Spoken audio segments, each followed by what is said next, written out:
Udah ini? Oke, sekarang kita wawancara sama Deddy Gumelar.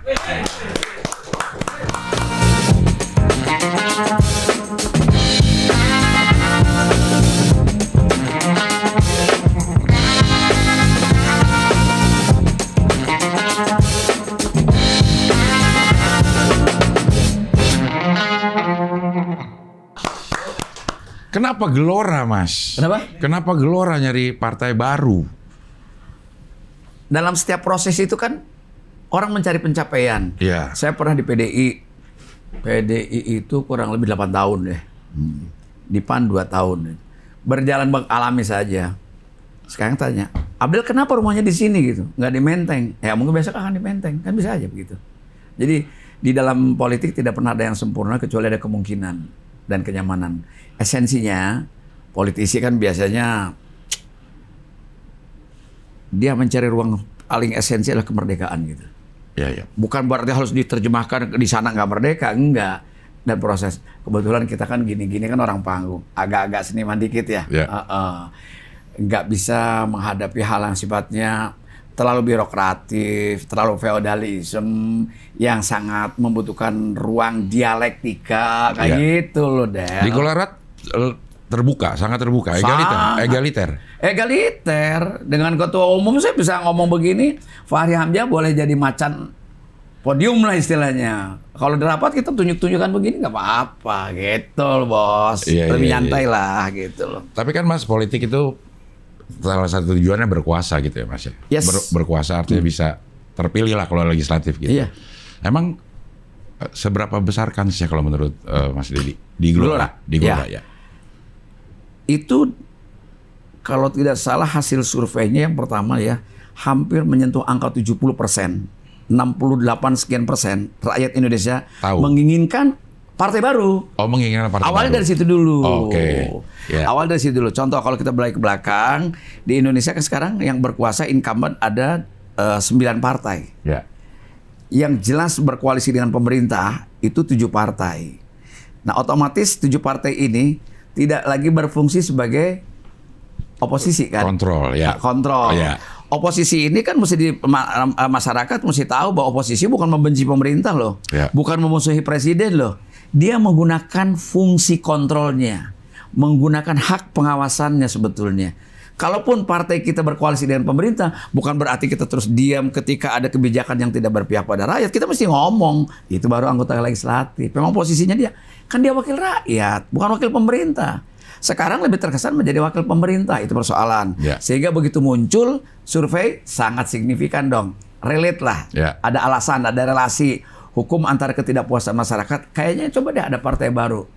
Nah, Gelora berdiri pun saya kira kan itu kan dari produk kayak semacam pemberontakan intelektual kita ketika nih partai dan pemerintah dari 2 periode paling tidak yang paling dekat aja dulu gitu. Ini belum menyelesaikan persoalan sosial justice ya. Keadilan sosial bagi seluruh rakyat Indonesia, rasanya kan kita nggak boleh diam juga gitu. Harus masuk. Paling tidak kalau kita sudah masuk, tadi Abdel ngomong berkuasa gitu. Nonsen, nggak bisa lah bikin kebijakan, menolong masyarakat tanpa kekuasaan. Ya. Saya orang yang paling nggak malu menyebut, wah ini pindah-pindah partai cari kekuasaan. Bro. Memang iya.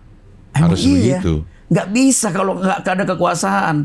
Saya punya anak 5. Yang 1 nakal, yang bisa menyelesaikan persoalan kenakalan anak saya cuma saya. Kenapa? Karena saya penguasa di rumah itu. Nggak mungkin Pak RT kan gitu ya? Ya. Nah untuk itu saya kira, kalau mau ikut membuat kebijakan, mempengaruhi ataupun merubah kondisi, nggak ada pilihan kecuali masuk ke dalam kekuasaan. Ya. Sendiri nyumbang masjid paling cepet nope istilahnya. 1 juta 2 juta betul nggak? Ya. Lalu Abdel punya yayasan pun yang bangun 5-10 masjid. Tapi ketika kita masuk dalam negara, ribuan masjid bisa kita bangun. Ya. Contoh sederhananya seperti itu. Ya. Ya kan? Saya bisa bangun SD, SMP, SMA ribuan loh seluruh Indonesia. Ikut kontribusi walaupun tidak sendiri. Karena kita punya kursi. Ya. Gitu loh. Cuma permasalahannya kan memang image konotasi dari kata berkuasa itu masih negatif, Mas.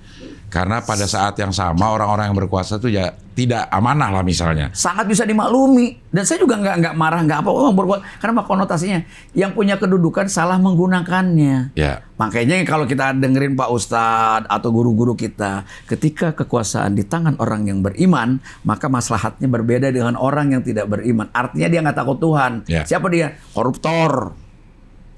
Maling aja masih bisa senyum-senyum gitu. Ya. Berapa hajat rakyat yang dirugikan oleh mereka dengan miliaran, ratusan miliar. Betul nggak? Ya. Nah, ini akibat apa? Image kekuasaan. Oh, karena lo berkuasa bisa mencuri. Betul. Tapi jangan salah, ketika kita menemukan sebuah pisau itu bisa untuk mengupas mangga, memotong sayur. Tapi juga jangan salah, bisa juga menusuk perut orang. Ya. Tinggal pilih mau dipakai apa. Kan gitu. Ya. Makanya konsepnya kan, lagi-lagi kita nggak ada referensi kecuali kebaikan, namanya agama. Ya. Harus sidik, amanah, tabligh, patonah. Nggak ada. Kalau di luar itu nggak mungkin dia bisa menjalankan pemerintahan dengan baik. Ya, Kayak gitu, Del. Maksudnya gini Mas, kalau memang idenya yang seperti itu, kenapa nggak kan masih banyak partai yang lebih kansnya tuh lebih besar, nggak berjuang dari awal lagi untuk dapat 4% aja kan udah ketinggalan 5 tahun dari peserta-peserta yang sebelumnya atau partai-partai yang udah gitu, Mas. Yang ngomong kayak gini bukan Chan Abdel doang, banyak. Logis banget ngomong gitu. Iya. Kalau memang kan berkuasa ya dan membawa ide kita gitu. Betul, sangat betul.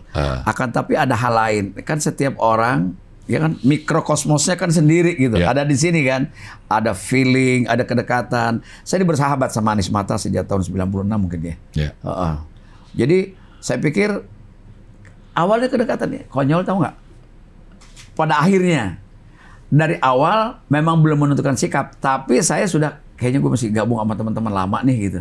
Karena kalau di tempat lain kadang-kadang jangan kita menyampaikan gagasan ide, mau ketemu personnya saja sulitnya bukan main. Betul. Saya tidak perlu cerita gitu. Ya. Tahulah ya birokrasinya mesti kadang-kadang orang inner circle-nya dia lewat saya aja Mas, nanti saya sampaikan kan bisa begitu ya.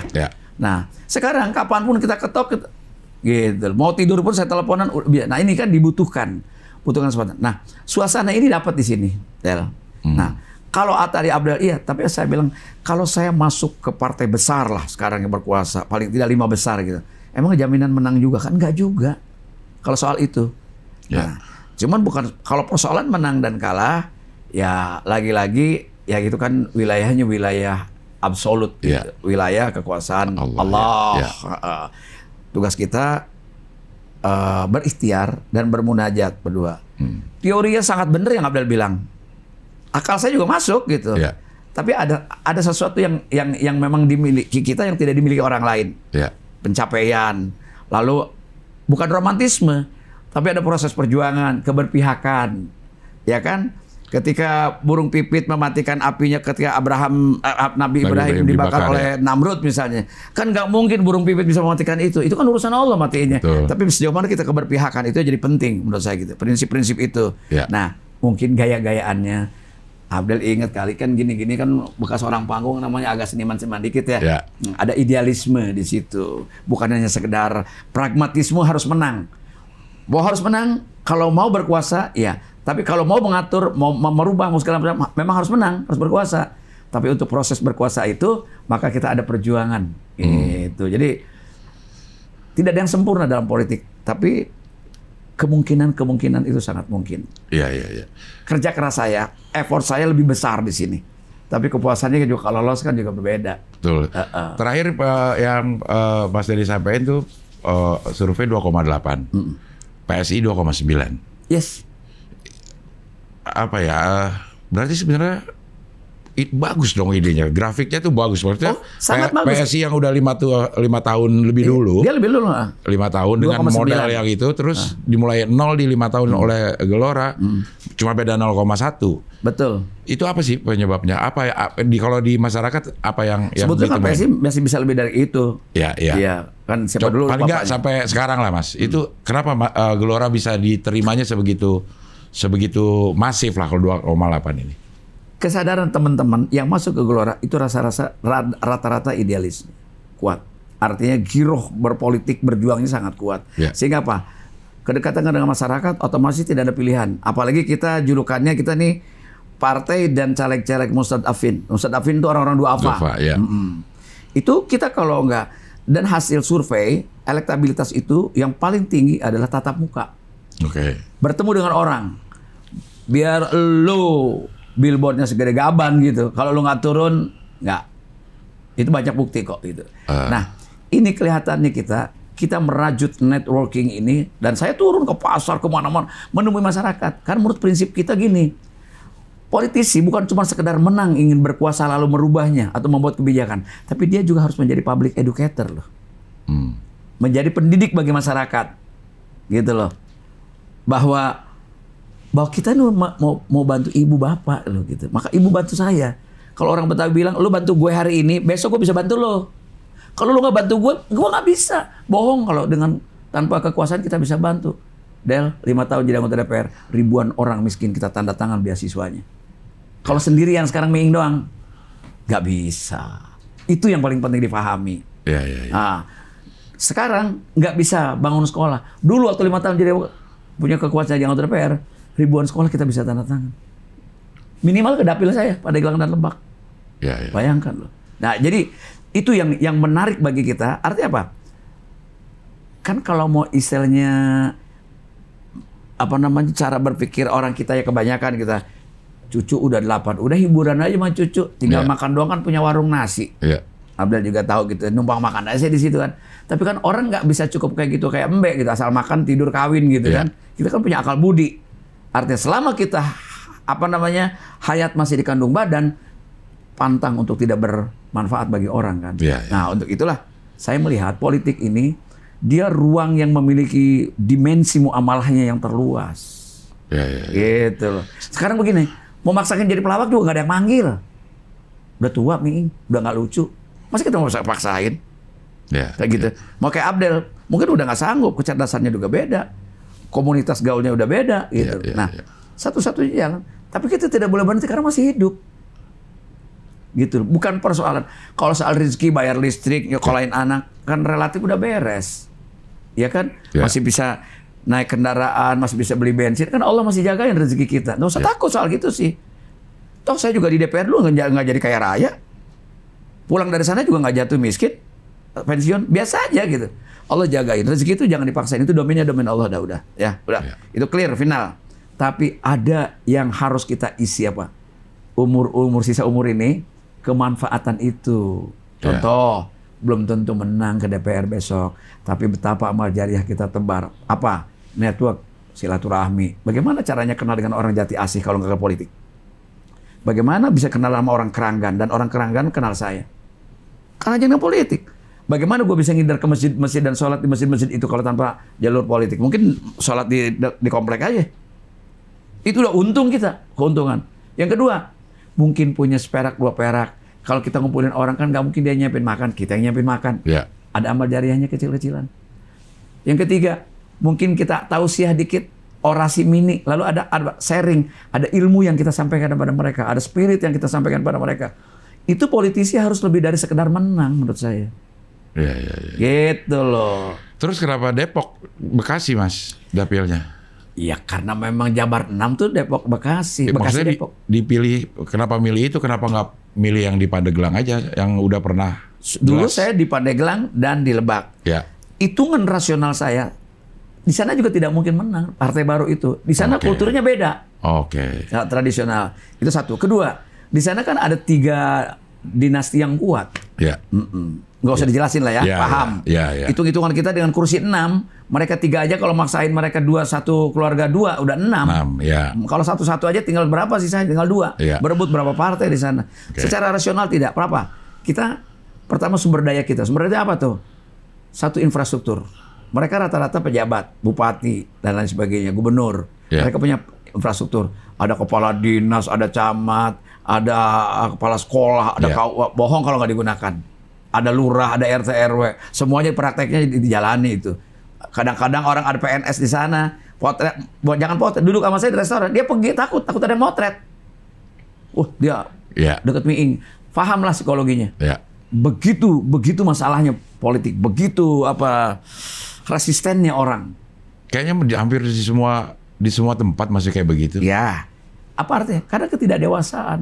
Karena kekuasaan yang absolut dari kepala daerah itu, yang pejabat di daerah itu, bagaimana bisa mengatur?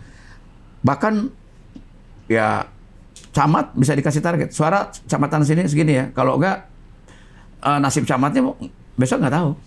Bisa begitu kan? Ya. Ini hal-hal yang sulit dibuktikan, tapi bisa ada. dirasakan. Ya. Gitu. Jadi ini umum lah di mana-mana, bukan hanya satu daerah tertentu. Nah, lari ke Bekasi dan Depok, kebetulan Abdel tahu saya tinggal di Galaksi, di Bekasi. Rasa-rasanya kalau orang Padang bilang di mana bumi dipijak, disiko, langit dijunjung. Paling tidak berterima kasih kepada sehari-harinya gue bangun kencing dapil. Kedua, fisik. Stamina saya nggak kayak zaman dulu, Del. Yang bisa nyetir ke Banten, ke Pelosok, ke Malingping, ke Baya, ke Cilograng, ke Ujung Kulon, ke Baduy, segala macam. Dulu kan saya enjoy banget nyetir gitu. Sekarang kan udah fisik, udah butuh ini. Terus syarat yang lain, kenapa saya... Karena kota Bekasi dan kota Depok, dia boleh katakan megapolitannya Jakarta, dan dia bukan hanya penyangga, tapi sudah bagian, hanya beda pemerintahan. Sudah tidak bisa dikatakan orang Jakarta bukan orang Bekasi bukan orang Jakarta, nggak bisa. Itu sudah menyatu ya. Nah, 70% itu urban, otomatis lebih rasional. Lebih rasional kenapa? Rasanya orang berani tinggal di Depok dan di Bekasi. Kalau orang luar urbanisasi, itu pasti dia terdidik. Karena nggak mungkin bisa hidup, punya rumah, punya apa, kalau orang tidak mau cukup pendidikan untuk bisa hidup. Logikanya begitu kan. Betul. Nah, saya milih Bekasi dan Depok. Yang Mas Dedi temuin apa? Permasalahan paling besar orang-orang Bekasi dan Depok, dan kayaknya bisa diperbaiki kalau Gelora atau Mas Dedi ada di DPR. Saya ada di Bekasi, di otak saya cuma satu. Ingin membantu ya, berkontribusi pada negeri ini, Del, itu lebih pada pembangunan manusia, human capital. Abdel tahu dong, saya pengen jelasin juga nih. Indonesia, visinya Gelora itu, bagaimana kita mengirim narasi kepada bangsa ini, bahwa kita memenuhi syarat untuk bisa menjadi negara kekuatan kelima di dunia ini. Atau bahasa Gelora itu adalah menjadi superpower baru di dunia. Gitu loh. Superpower baru kan, superpower itu kan cuma Amerika, Rusia, India, Cina, sebut saja. Ya kan? Di luar Eropa gitu. Ini betul-betul kita memenuhi syarat. Dari luas wilayah sampai dengan Uni Eropa lah luas kita. Lautan, Mediterranean, itu archipelago kita ya. Jadi archipelago ini betul-betul negara kepulauan. Lebih banyak lautannya daripada pulaunya kita. Gitu itu. Artinya memenuhi syarat itu. Kedua, posisi geografis kita berada di tengah-tengah Asia Pasifik kita. Jalur internasional pelayaran. Bayangkan, yang untung Singapura, kenapa kita tidak gitu. Nah, artinya jumlah penduduk kita keempat lah di dunia. Setelah Cina, India, Amerika, Indonesia. Dulu Amerika dulu sebelum India. Sekarang India. Itu. Sumber daya alam. Korea, Jepang bisa bikin mobil, bisa bikin handphone. Kita enggak. Jujur kita enggak. Mobil nggak menang lah sama Honda, Toyota, Hyundai segala macam lah. Handphone juga demikian. Kenapa? Karena mereka punya orang. Balik ke ASEAN, nggak usah Asia. Indonesia, Thailand, Malaysia, Singapura, bahkan Brunei, Vietnam, ya. Thailand udah tadi. Jumlah penduduknya jauh Indonesia paling tinggi. Orang di dunia keempat kok kita. Tapi jumlah dokter dibanding Indonesia, mereka jauh lebih banyak daripada kita. Lulus SMP cuma 74% loh. SMA tidak lebih dari 30% loh. S1, S2 nggak lebih dari 2% loh. S3 hanya 0,3% loh. Artinya, untuk mengelola negeri sebesar ini kan dibutuhkan resources yang kuat dong. Dibutuhkan manusia-manusia yang hebat, kan? Modal manusia, kok Jepang sama Korea nggak punya sumber daya alam kayak kita, batu bara, nikel, emas, segala nggak punya, termasuk minyak. Tapi mereka bisa hidup kayak gitu karena dia punya orang. Makanya Jepang ketika dibom oleh sekutu Hiroshima dan Nagasaki, kaisarnya bertanya, bukan pabrik motor yang masih berdiri kan? Gurunya yang masih hidup. Menjadi penting. Nah, menurut saya Gelora tidak ada pilihan yang sangat masuk akal kecuali dia membangun manusia. Maka kita ingin pendidikan wajib belajar 16 tahun. Abdel sekarang ingatnya wajib belajar berapa tahun di Indonesia? 9 tahun. Ini benar, jawaban yang paling benar. Pelaksananya 12 tahun. Yang 12 tahun belum diundangkan. Betul ya? Ini kita harus wajib 16 tahun. Sebab apa? Agar orang miskin yang berbakat bisa kuliah menjadi sarjana kayak Abdel gini. bisa hebat-hebat. Supaya kita punya banyak orang pintar untuk ngisi ini. Lalu kedua, ngurus negara. Kalau orang terdidik lebih mudah daripada tidak terdidik kan gitu. Ya. Belum beres soal itu, soal budaya dan pendidikan. Tiba-tiba datang disruption nih. Disrupsinya ini kan, Ya. revolusi digital. Negara maju Jepang dan Korea menggunakan gadget ini berapa jam dalam satu hari? Hanya 2 jam. Indonesia itu 8 jam bro. Iya. Saking gak ada kerjaan kita.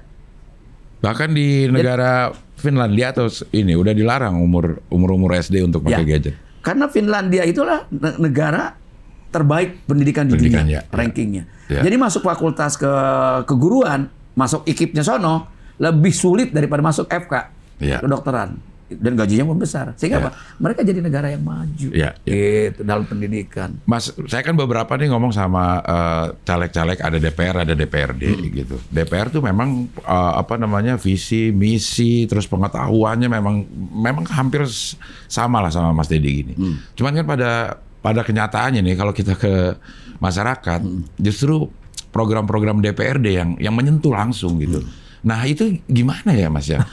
Kan nggak mungkin nerangin gini nih ke nggak bersentuhan langsung gitu. Kalau Abdel bilang bahwa yang menyentuh langsung ke DPRD, memang wilayahnya dia. Ya maksudnya gimana caranya nih supaya... Saya kasih tahu dulu. DPR RI namanya legislator, legislatif. Dia pembuat undang-undang. Kalau DPRD bukan.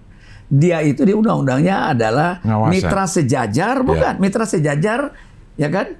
Penyelenggara pemerintahan daerah, dia equal dengan wali kota. Hanya dia kolektif, kolegial, banyakan, ya kan? Bikin perda bareng gitu loh. Nah, kalau langsung menyentuh, masa sih urusan bikin lapangan badminton aja mesti ke DPR RI? Ya. Itu kan DPRD ada anggaran hanya APBD untuk bidang olahraga. Apalagi pendidikan yang luas, itu diotonomikan. Mereka harus wajib 20% menganggarkan di APBD-nya. Ya. Bahwa duitnya juga dari APBN, iya selain PAD ya. Tapi yang jelas tadi Abdel bilang, memang teman-teman Bapak Ibu sekalian, saya bilang begini, kasih analogi. Ini bagus banget pertanyaan Abdel nih. Kalau Abdel tinggal di sini, di Palapa, di Pasar Minggu, Abdel kan punya saudara di Padang, di Bogor, di Bandung. Tapi kalau ada sesuatu, something wrong, ada musibah di keluarga kita, emang lu nyusulin saudara di Padang dulu? Atau ke Bogor? Enggak kan? Tetangga yang depan. Kalau dia kematian rumah kita, yang pasang tenda tetangga depan, itulah DPRD. Analoginya begitu. Makanya saya mau ngomong sekarang, semua teman-teman ya, se-Depok dan se-Bekasi. Pemilu itu bukan cuma pilpres. Ya, itu dia. Yaitu pileg. Punya presiden hebat, penting. Tapi tidak kalah penting punya DPR hebat. Ya. Tidak kalah penting punya DPRD hebat. Begitu. Jadi maksudnya gini, harusnya pikirannya dulu dibangun baru disesuaikan dengan partai. Jangan partainya dulu menyesuaikan pikiran orang, nggak bisa nyambung. Siapa juga orang beragama. Di Al-Quran, di kitab suci, itu nggak ada orang suruh beriman dulu, suruh berpikir dulu. Tafakarun dulu, berpikir dulu, baru beriman. Baru akan nyambung. Jangan sudah beriman, ternyata mungkin bisa saja keimanan itu bisa keliru orang. Baru berpikir, itu yang salah gitu. Nah, sekarang masyarakat ini harus kita kasih tahu itu, Del. Itu sih, coba kita DPR RI. Saya caleg DPR RI, Bu, yang Pak Miing yang konkret aja. Bisa nggak nih bangun jalan? Masih gitu. Karena begitu terbatasnya pendidikan politik. Mengapa pendidikan politik terbatas? Karena ruangnya terbatas. Kita kebanyakan hipokritnya. Ngomongin politik di masjid nggak boleh loh. Rasulullah dulu ngomongin politik dan perang di masjid. Central of activity. Di kampus nggak boleh. Yang nggak boleh tuh kampanye. Kalau ngomong politik harus. Kenapa? Agar di persemaian para cendekiawan dari orang cerdas di kampus, dia paham tentang besok kehidupan sosialnya dia. Di masjid sambil ngomong gitu. Kan orang melarang, tidak boleh politik identitas. Begitu mau pemilu, datang ke pesantren, datang ke kiai, itu apaan? Betul nggak? Betul. Itu kan tidak sesuai dengan slogan-slogan yang dilarang oleh mereka-mereka juga. Kenapa? Hanya ketakutan bahwa ini Islam mayoritas. Gitu loh. Kan ke sana larinya akhirnya. Kan boleh saja, silahkan gitu loh. Iya. Jadi nggak gini maksud pertanyaannya akhirnya gini. Kalau pemilih DPRD, mungkin dia memilih karena memang yang ditawarkan oleh caleg-calegnya itu langsung menyentuh, seperti lapangan badminton lah gitu. Dia tinggal bisa janjiin, oke, kalau gue kepilih bisa gue bangun ini, gitu. Nah kalau DPR apa yang dijanjiin, Mas? Kebijakan nasional.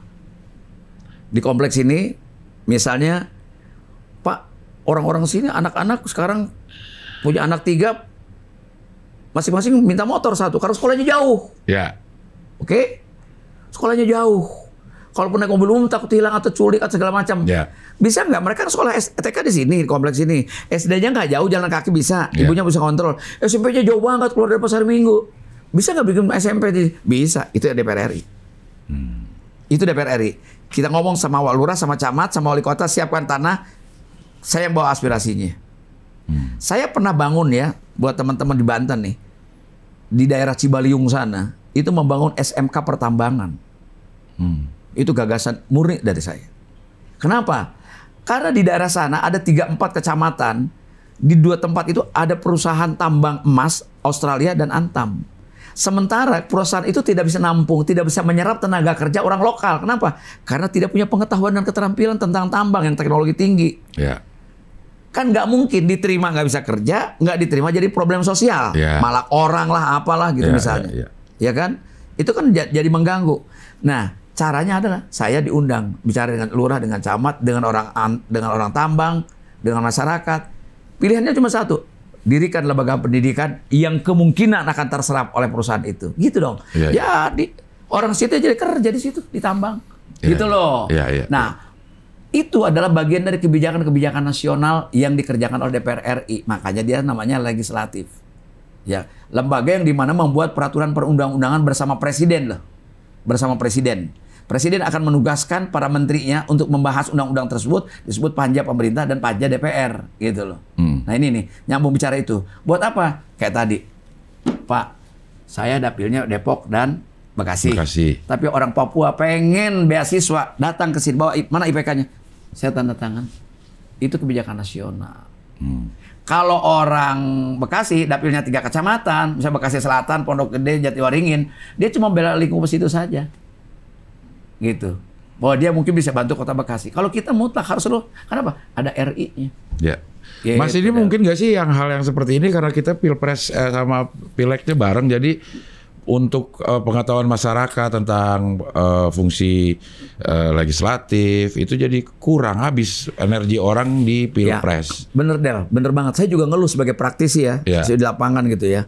Ini kayaknya kalau ini kita undang-undang tidak dirubah lagi, balikin kayak dulu, ini kayaknya apa? Pemilu ini asal ada aja gitu loh. Asal menjalankan rutinitas 5 tahunan, ganti presiden, ganti DPR gitu. Tidak bicara soal kualitas yang dihasilkan. Jadi goalnya tuh nggak sampai. Kenapa? Kita untuknya nunggu presidennya siapa, wakil presidennya berhari-hari, berbulan-bulan, lama banget. Kenapa? Penyakitnya ada di satu tempat, namanya threshold. Kalau itu tanpa threshold, sebut saja 0 lah kalau ada bilangan 0%, kan orang baik banyak yang muncul. Satu, nggak mungkin orang nunggu-nunggu untuk cari wapres doang, kan repot banget. Nah, kalaupun ada threshold, ini nggak bisa seperti ini. Threshold sekarang itu kan barang kadaluarsa. Hasil pemilu 5 tahun lalu dipakai threshold untuk pemilihan presiden hari ini. Nggak fair banget dong. Yang milih kemarin udah pada mati mungkin. Yang ikut milih presiden sekarang dia belum ikut milih di dalam threshold, belum nganterin loh dia. Artinya dia tidak kontribusi dong. Nah, kemudian ratingnya partai yang sekarang tinggi, belum tentu hari ini dia akan sama dengan 5 tahun yang lalu. Menjadi tidak fair. Harusnya pertama tidak ada threshold agar apa? Agar fair, orang baik. Kan nggak mungkin juga, Del. Oh, tidak ada threshold, tiba-tiba Abdel, teman-teman stand up, nyalon presiden, kan nggak juga. Undang-undang tetap persyaratannya pencalonan presiden melalui partai politik karena rezimnya rezim partai politik pemilu itu. Oke? Harusnya dia di situ tetap pakai.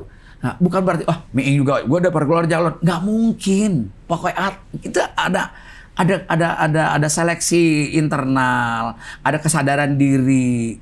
Tetap bisa berkoalisi, bisa sendiri. Cuma maksud saya tidak sesulit sekarang mencari calon presiden dan wakil presiden, itu satu. Yang kedua, jangan dibarengin. Tugas menjelaskan kepada masyarakat soal 5 lembar kertas tugas KPU. Kok kita yang bikin-bikin akhirnya? Karena kita takut nggak milih orang. Betul. Itu harusnya tugas KPU loh. KPU udah nggak sempat. ngurusin konsentrasi, ngurusin pilpres dengan segala macam debatnya Debat, misalnya. ya. Akhirnya apa? Pileg menjadi tidak populer. Iya. Tidak populer. Padahal itu penting untuk ngawasin presidennya ini. Sangat. Kita beli obat nyamuk, Bang. Ini obat nyamuk bakar ini berapa jam kekuatan? Ditanyain loh indurinnya. Ya.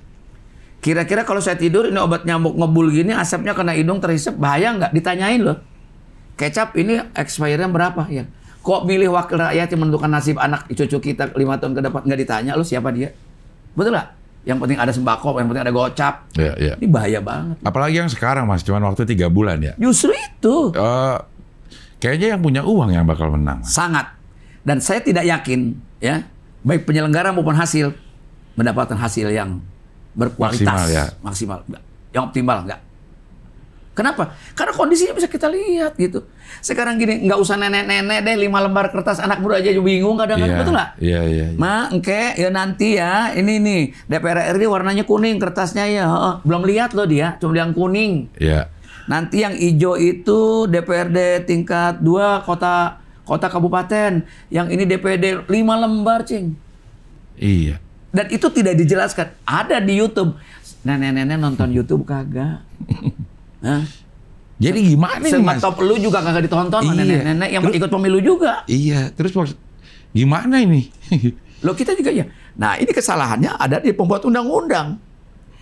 DPR itu dulu kenapa ada 20% threshold? Karena ingin mereka mengatur hanya berapa calon saja. Ini yang masalah. Sekarang jadi bumerang kan? Jadi bumerang dong. Pak Prabowo nunggu Gibran aja lama. Iya. Tiba-tiba jagoan-jagoan dari partai besar itu cuma nunggu nggak bisa apa. Coba lu 0%, lu bisa jadi setiap ketua partai bisa jadi capres. Nggak apa-apa. Toh nanti akan mengerucut juga. Iya. Betul nggak? Iya. Gitu. Ini menjadi penting. Saya kira harus menjadi koreksi. Dan itu menjadi agenda Partai Gelora ke depan untuk memperbaiki ya sistem politik. Paling nggak jangan bareng lah Pileg sama Pilpres. Saya sempat Pileg duluan. Saya sempat berdebat juga sama teman-teman dulu. Habis itu si legislatif yang terpilih baru presiden. Di mana-mana legislatif terpilih itu menentukan threshold atau tidak threshold itu. Iya kan? DPR dulu dong sebagai wakil rakyat. Karena kedaulatan ada di tangan rakyat, bukan di tangan presiden.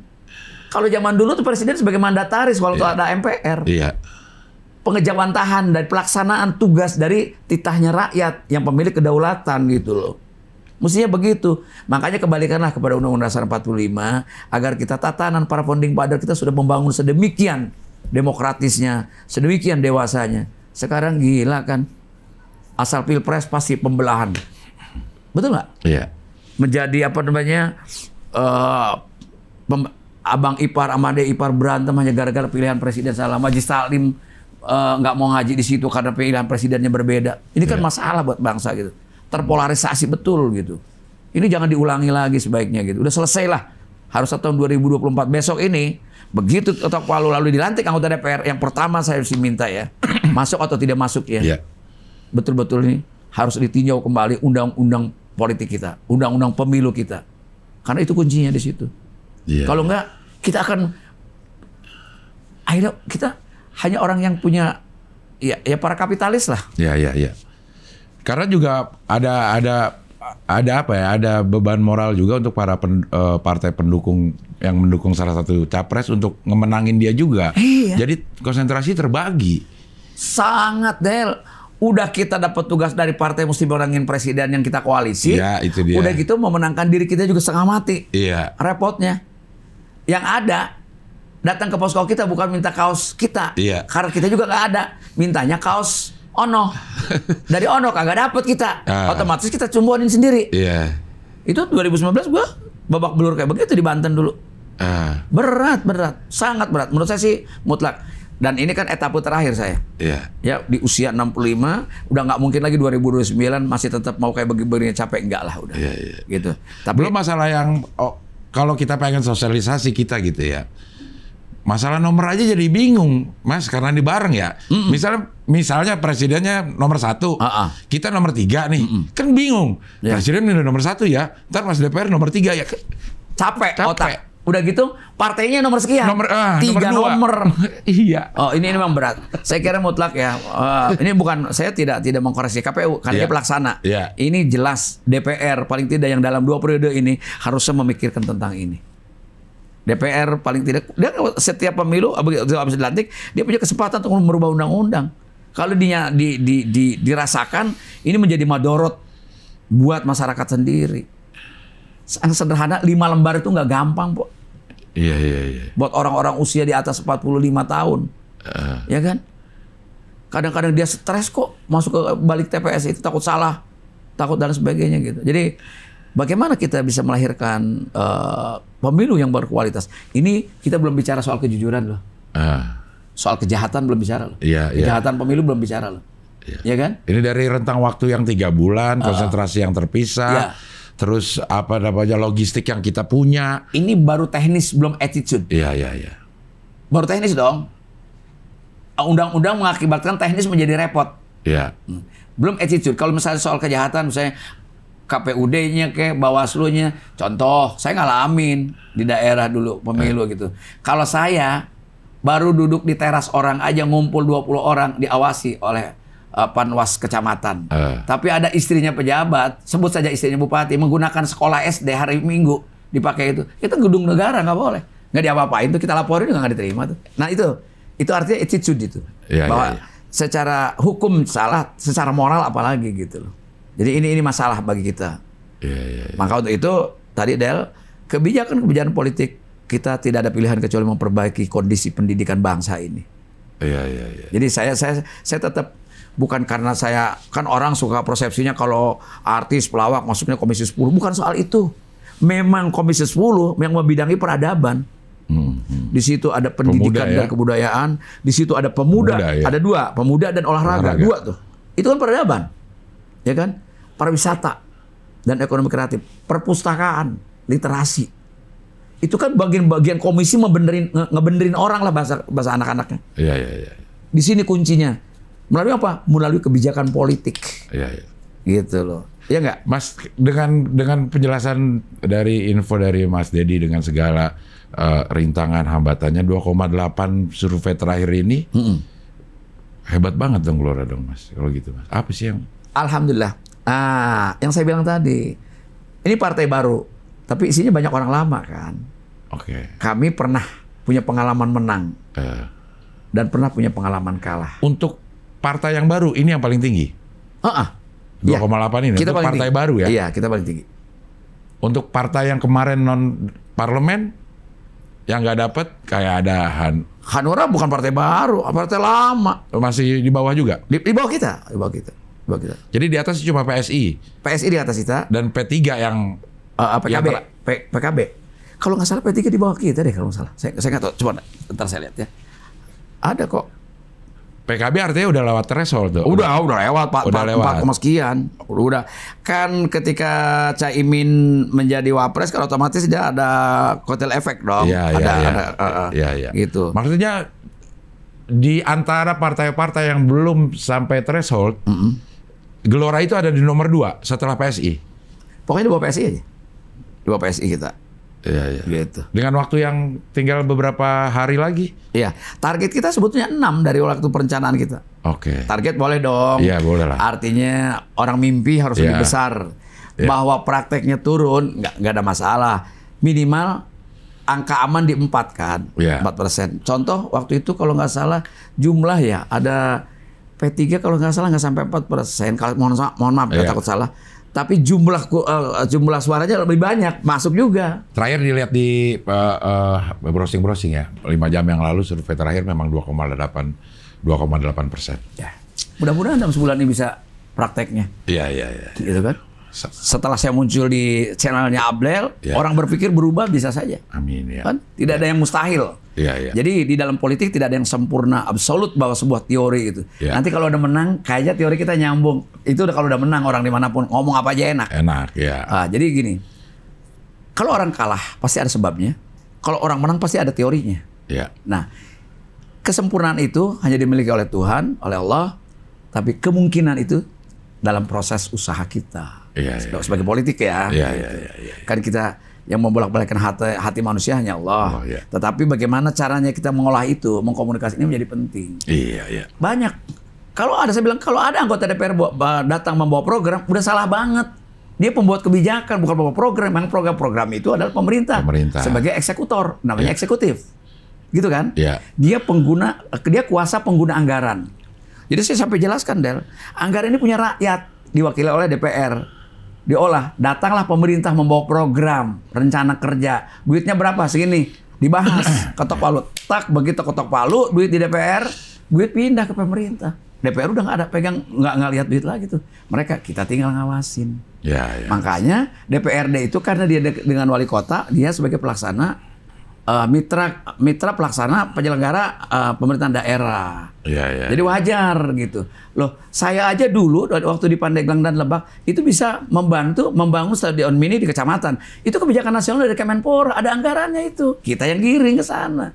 Ya. Nah, tugas DPR RI itu memberikan aspirasi. Ya, ya, ya. Makanya catat buat teman-teman Abdel di Bekasi dan Depok. Sidangnya masyarakat DPR itu ada 2 kan. Sidang-sidang di gedung parlemen, entah paripurna, entah sidang-sidang rapat kerja dengan mitra kerja dengan pemerintah. Yang kedua sidang dengan masyarakat. Apa itu? Ketika reses, itu bukan libur. Melaporkan apa yang kita perjuangkan dan mencari aspirasi apa yang harus kita perjuangkan besok. Lagi, ya. Kan gitu. Jadi kalau ada anggota DPR nggak datang ke dapil reses, itu tagih. Wajib. Nah, politik ini punya kewajiban mengingatkan rakyat pemilih atas haknya. Ya, ya, ya. Atas haknya gitu. Jadi saya selalu pada teman-teman nih di Bekasi dan Depok, saya nggak cari pemilih. Sebab kalau cari pemilih jalannya banyak. Kirim sembako, kirim duit gocap, orang milih umumnya sekarang. Walau tidak semua. Tetapi yuk saya cari teman berjuang memperbaiki kondisi. Sebab kalau berjuang ini masuk dulu. Memang butuh waktu, butuh effort. Ya. Nah, dengan cara pendek ini saya door to door. Abdel jangan nggak percaya, saya tuh belusukan. Diiring-iring mak Betawi gitu, kayak orang mau besan, tau gak? Ada miing, nggak apa-apa, udah jualan badan aja istilah kata. Ya. Setelah itu udah ngumpul di warung, cuman dengan mie instan, dengan bakso, dengan teh mineral, dengan kopi murah biayanya, kejangkau sama saya. Aku ngobrol, udah ngerti, oh iya, nggak minta apa-apa tuh. Tapi berikan kesempatan pada saya untuk didengar dulu, Bu. Kenapa saya turun ke sini? Kalau buat pribadi ngapain udah aki-aki kayak gini, mendingan di rumah lah. Ya. Toh nggak nyari kaya kita. Kalau orang nyari kaya DPR masalah banget. Walaupun bisa kalau mau jahat. Bukan nggak bisa, soal mau dan tidak mau. Iya. Soal bisa kan soal skill. Iya. Kalau soal bisa dan tidak bisa soal ini.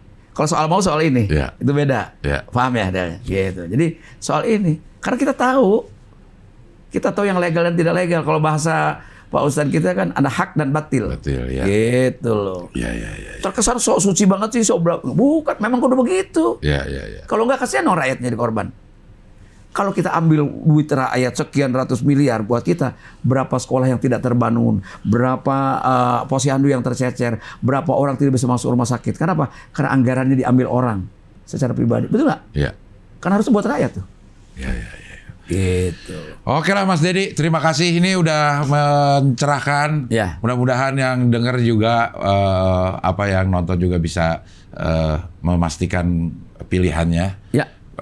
Dan mudah-mudahan apa yang disampaikan lewat hati mudah-mudahan diterimanya di hati juga. Di hati juga. Iya. Saya terima kasih sama Abdel nih. Sama-sama Mas Dedi. Yang kedua saya mohon maaf dua kali ngebatalin acara karena saya yang minta tapi saya nggak bisa gitu. Ini kan konyol. Aman. Karena gini kita masih diatur. Ketika ketua umum minta sini jadwal mesti gugur tuh yang lain. Kasihan. Ya. Hari ini juga urgent. Ya. Penting. Ya. Karena kebetulan saya selain caleg saya juga memang sebagai wakil sekjen di DPR-nya di pengurus pusat. Nah untuk itu saya mohon maaf. Yang kedua terima kasih dikasih ruang untuk menjelaskan. Yang ketiga minta maaf lagi karena kali ini memang sama sekali nggak ada lucu-lucu. Iya. Ya ternyata. Biasanya saya nonton Abdel lucu banget. Kali ini dia pasang pertanyaan yang memang dibutuhkan oleh mereka. Iya.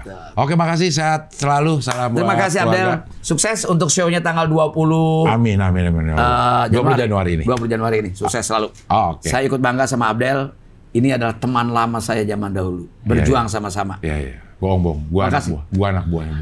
Gua itu masih malu. Nggak bisa dong. Anak buah. Abdel teman seperjuangan saya, gitu. Cuman saya udah finish, Abdel belum. Iya. Oke, kalau gitu sampai ketemu lagi di Wawancalek dengan caleg-caleg berikutnya. Mantap.